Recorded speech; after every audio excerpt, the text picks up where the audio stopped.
इंदौर से बड़ी खबर, जहां भिखारी मुक्त अभियान के तहत सड़क पर मांगी जाने वाली भीख को रोकने की कोशिश जारी है। वहीं एक चौंकाने वाला खुलासा सामने आया है। सराफा बाजार से भीख मांगते देखने वाले मांगी लाल के बारे में जांच में पता चला कि वह एक साधारण भिखारी नहीं बल्कि करोड़ों की संपत्ति का मालिक है। देखिए हमारी पूरी रिपोर्ट। यह वही इंदौर का प्रसिद्ध सराफा बाजार है, जहां रोज रात लोग खाने पीने और खरीद फरोख्त के लिए आते हैं। इन गलियों पर वर्षों से एक विकलांग भिखारी की झलक आम थी, जिसे लोग दया में पैसे देते थे। लेकिन जब प्रशासन की भिखारी मुक्त टीम ने शिकायतों के आधार पर इस 60 से 65 साल के मांगी लाल को रेस्क्यू कर पूछताछ की तो सच सामने आया, जिसने सबको हैरान कर दिया। जांच में पता चला कि मांगी लाल के पास शहर में 3 पक्के मकान, 3 ऑटो रिक्शा और एक स्विफ्ट डिजायर कार है, जिसमें उसका खुद का ड्राइवर भी मौजूद था। इतना ही नहीं, उसके पास जमा किए हुए पैसों से आसपास के व्यापारियों और दुकानदारों को ब्याज पर कर्ज देने भी शुरू कर रखा था।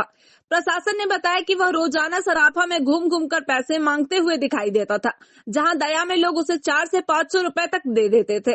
लेकिन इसी भिक्षा को उसने एक आर्थिक कारोबार में बदल दिया। महिला एवं बाल विकास विभाग और जिला प्रशासन अब संपत्ति, बैंक खाते और व्यापारियों से वसूली के सबूतों की विस्तृत जाँच कर रहे हैं। साथ ही यह भी पता लगाया जा रहा है कि क्या सरकारी योजनाओं का दुरुपयोग हुआ है या नहीं। मामले में आगे की कानूनी कार्रवाई की जा रही है। यह मामला सिर्फ एक व्यक्ति तक सीमित नहीं रहा। इंदौर प्रशासन की भिखारी मुक्त अभियान के तहत अब यह सवाल उठ रहा है, क्या भीख मजबूरी है या कोई पेशेवर तरीका बन चुका है? क्या समाज और सिस्टम के कुछ हिस्सों ने भी इस समस्या की गंभीरता को समझा है? इसी बीच प्रशासन ने मांगनी लाल को उज्जैन के सेवा धाम आश्रम भेजकर पुनर्वास के लिए स्थानांतरित किया है और जांच अभी जारी है। हम आपको ताजा अपडेट्स से अवगत कराते रहेंगे। देखते रहिए एमपी हलचल टीवी न्यूज। हमारी कार्यवाही लगातार चल रही थी।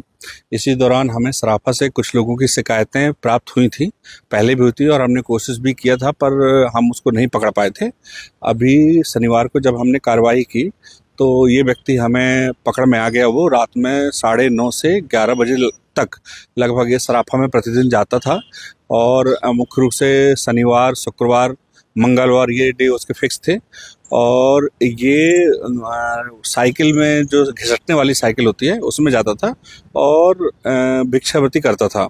इसका भिक्षावृत्ति का तरीका ये था कि ये लोगों से जाके फोर्सफुली नहीं मांगता था, लेकिन क्योंकि वो ट्राई साइकिल में चलता था और कहते हैं अपने ऊपर एक कपड़ा रख लेता था उसमें पैरों में और घिसट घिसट के आगे जाके खड़ा हो जाता था, तो लोग सहानुभूति पूर्वक खुद ही पैसा देते थे इसको। इसका क्या नाम था? कहाँ ये इसका नाम था मांगी लाल और ये अलवासा है, वहाँ पे रहता था और ये एक प्रकार से कुष्ठ रोगी है।